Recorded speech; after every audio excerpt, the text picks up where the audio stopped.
So hello and welcome friends to your very own channel super knowledge point.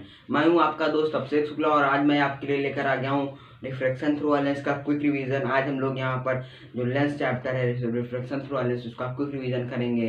तो guys video में last तक बने रहना। Channel पर नए हो तो सब्सक्राइब कर देना, बेल नोटिफिकेशन को ऑन कर देना। हम लोग यहाँ पर आपके लिए ऐसे वीडियो लाते रहेंगे। तो गाइस चलो बिना टाइम वेस्ट किए आज का वीडियो स्टार्ट करते हैं। सबसे पहले चैप्टर का नाम है रिफ्रैक्शन थ्रू लेंस, मतलब लेंस से रिफ्रैक्शन।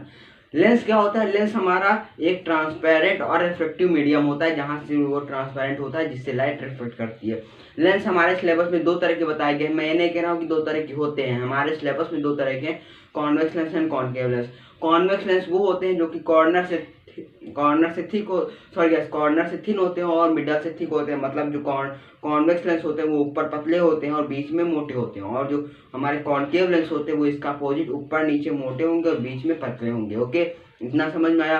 कॉन्वेक्स लेंस को हम लोग कन्वर्जिंग लेंस कहते हैं क्योंकि अगर कोई रे ऑफ लाइट आ रही तो आगे जाके उसे कन्वर्ज कर देगा। रे ऑफ लाइट आ रही आगे जाके उसे कन्वर्ज कर देगा। लेकिन यहीं पर हम लोग कॉनकेव लेंस को डाइवर्जिंग लेंस कहते हैं क्योंकि वो रे ऑफ लाइट को डाइवर्ज कर देता है। मतलब रे ऑफ लाइट आएगी डाइवर्ज कर देगा। अब देखो यहाँ पर हम लोग कॉन्वेक्स लेंस के थोड़े से, मतलब कॉन्वेक्स लेंस में मतलब जो कुछ टर्म्स हैं जो लेंस से related, technical terms related to lens. तो देखो सबसे पहला यहाँ पर हम लोग बात कर लेते हैं सेंटर ऑफ कर्वेचर। ध्यान से सुने रहना, 5 पॉइंट है बस।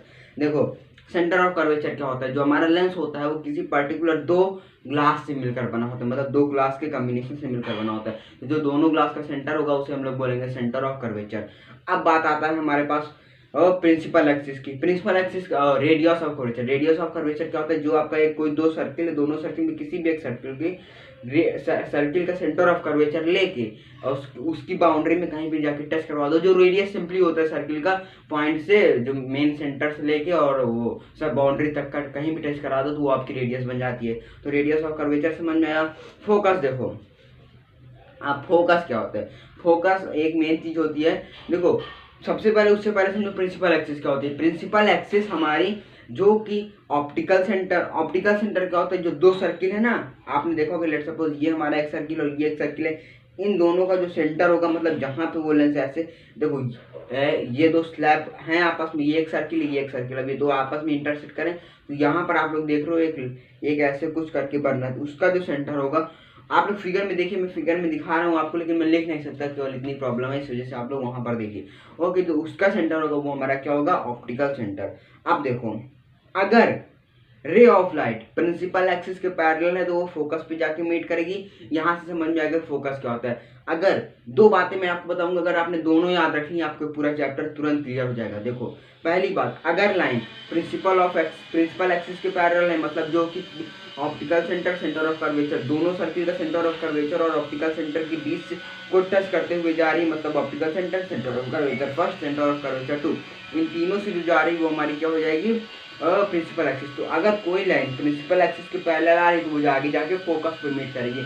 अब वो डिपेंड करता है कि इस लाइन की डिस्टेंस कितनी है। ओके, वो फोकस पे जाके मीट करेगा। दूसरा आता है, अगर कोई भी ray of light optical centre से जाते हैं, मतलब जो दो सर्किल कॉम्बिनेशन से एक बीच में सेंटर हमने लिया था लेंस का, अगर कोई भी रे ऑफ लाइट उधर से जाती तो वो हमारी आगे अनडेविएटेड, मतलब वो जैसे आ रही वैसे ही चल जाएगी, उसका कोई मतलब नहीं।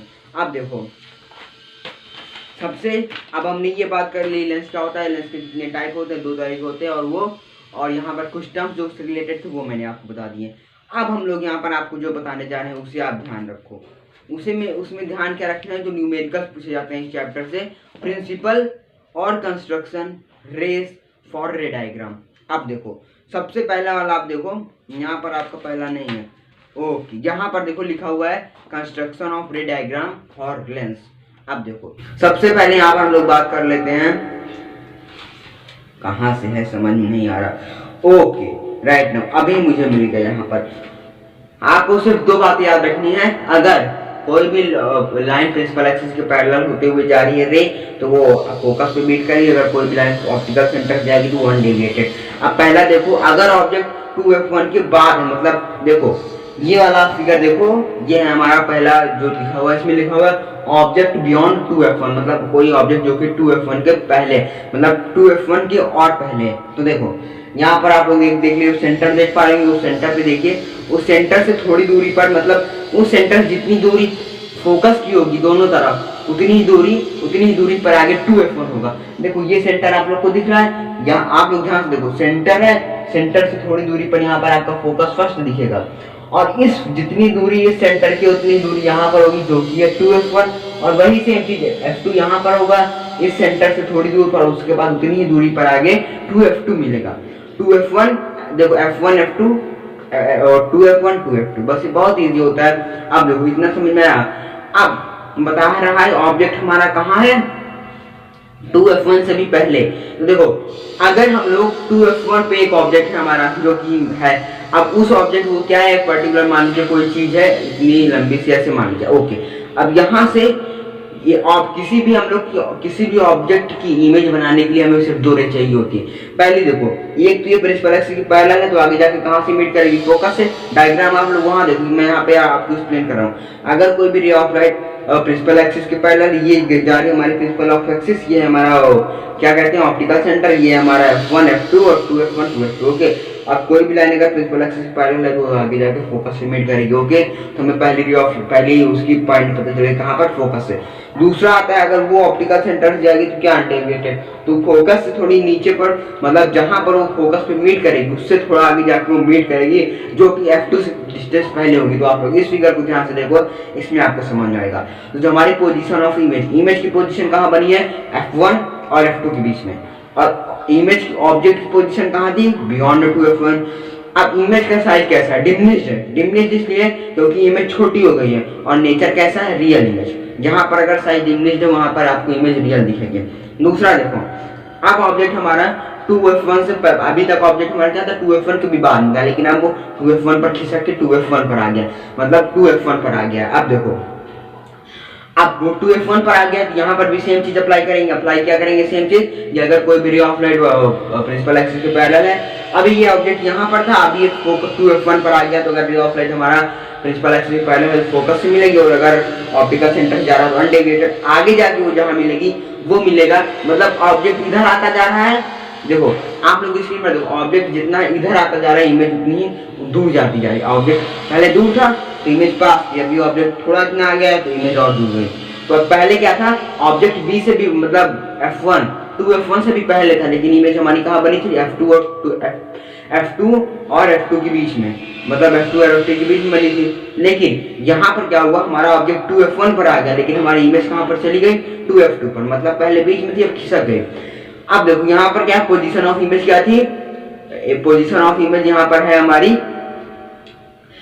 2f2 और मतलब अब हमारी जो पोजीशन ऑफ इमेज है दूसरे केस में वो हमारी 2f1 पर है, मतलब करेक्ट 2f1 पे हमारी इमेज बनी है, और ऑब्जेक्ट कहाँ पर था 2f1 पर, और इमेज कहाँ बनी है 2f2, मतलब ऑब्जेक्ट जैसा जितना जितना इधर आएगा उतना वो इमेज दूर बनेगी। अब देखो साइज कैसा है इमेज का, सेम है ऑब्जेक्ट, मतलब अगर ऑब्जेक्ट पर साइज सेम है, ऑब्जेक्ट का साइज कैसा है ऑब्जेक्ट का साइज सेम है, जितना ऑब्जेक्ट था तो उतना ही साइज इमेज की हो गई है। तो नेचर कैसा है इमेज का रियल एंड इन्वर्टेड। फिर आता है हमारा तीसरा केस जो कि है ऑब्जेक्ट, अभी ऑब्जेक्ट हमारा पहले फोकस से 2f1 से भी दूर था, फिर 2f1 पे आया, अभी वो 2f1 और f1 के बीच में आ गया। कहाँ पर आ गया 2f1 और f1 के बीच में। अब वहां से भी एक रे ऑफ लाइट है, सेम चीज वही अप्लाई करेंगे, अगर फोकस से जाएगी तो प्रिंसिपल एक्सिस पैरेलल तो फोकस से जाएगी, और अगर हमारे पास वो ऑप्टिकल सेंटर है जाएगी वो अनडेविएटेड। अब की बार इमेज पता है आपको कहाँ बनेगी, पहले हमारा ऑब्जेक्ट इधर आया तो पहले हमारा ऑब्जेक्ट यहाँ पर था तो इमेज कहाँ पर बनी थी 2, मतलब ऑब्जेक्ट हमारा कहाँ पर था 2f1 के बाद में, तो इमेज हमारी कहाँ बनी 2f2 पर। ऑब्जेक्ट हमारा 2f1 पर सॉरी 2f1 पे आया तो इमेज हमारी कहाँ गई 2f2 पे आ गई। अब हमारा इमेज जो है 2f1 और f1 के बीच में आ गई, तो हमारी इमेज पता है कहाँ से गई और आगे चल जाएगी जो कि 2f2 के बाद में भी, ओके। आप लोग फिगर पे देखो तो आपको सब समझ जाएगा, मैंने इसका एक बोर्ड पे समझाकर बता दिया है, तो आप लोग उस वाले वीडियो को देख लीजिएगा, आपको समझ में आ जाएगा। अब देखो आगे यहाँ पर हमारी ऑब्जेक्ट पोजीशन कहाँ पर है पता है 2f1 और f2 के बीच में, और इमेज की पोजीशन कहाँ बनी है 2f2 के बाद में, और नेचर कैसा है रियल एंड इन्वर्टेड, साइज कैसा है बड़ा हो गया है, इतना समझ में आया। अब आगे देखो ऑब्जेक्ट एट f1, अब ऑब्जेक्ट हमारा और खिसक के फोकस पर आ गया है। अगर लाइन प्रिंसिपल ऑफ एक्सिस के पैरेलल है तो आगे जाके फोकस मिलेगी, ऑप्टिकल सेंटर से अनडेविएटेड। अब ये दोनों लाइन क्या हो रही है पता है आपको, ये दोनों लाइन यहाँ पर हमारे पास इंफिनिटी तक चली जाएंगी, क्योंकि देखो अभी मैं आपको इसका एक वीडियो दिखाऊंगा, आप लोग उसे देख लीजिएगा। मतलब अभी आपको इसको समझने के बाद आपका वीडियो एंड नहीं होगा।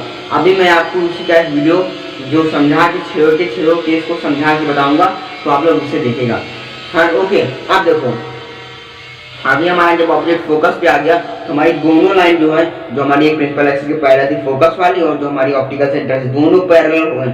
तो यहाँ कहाँ पर जाके मीट करेंगे? इन्फिनिटी पे। इतना समझ में आया? तो हमारा जो पोजीशन ऑफ ऑब्जेक्ट है वो इन्फिनिटी की चला गया, और sorry position of object infinity पे, इमेज कहाँ पर थी? हमारी f1 के पास में। नेचर और कैसा है? रियल एंड इन्वर्टेड, साइज कैसा है? हाईली मैग्नीफाइड, क्योंकि अब वो हम लोग बता ही नहीं सकते कहाँ पर है, लेकिन रियल एंड इन्वर्टेड है।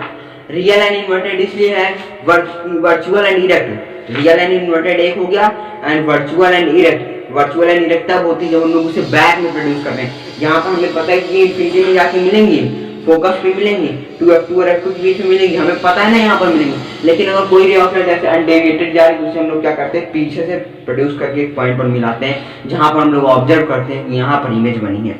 अब देखो पांचवा केस आ जाता है हमारे पास ऑब्जेक्ट।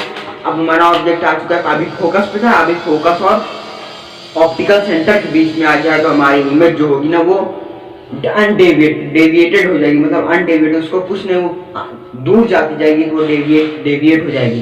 तो यहाँ पर हम लोग क्या करेंगे पता है? इमेज का साइज तो वही रहेगा, मतलब इमेज का साइज तो बढ़ता जाएगा, क्योंकि इन्फिनिटी में जाके मिले, अभी पता नहीं कहाँ जाके मिले।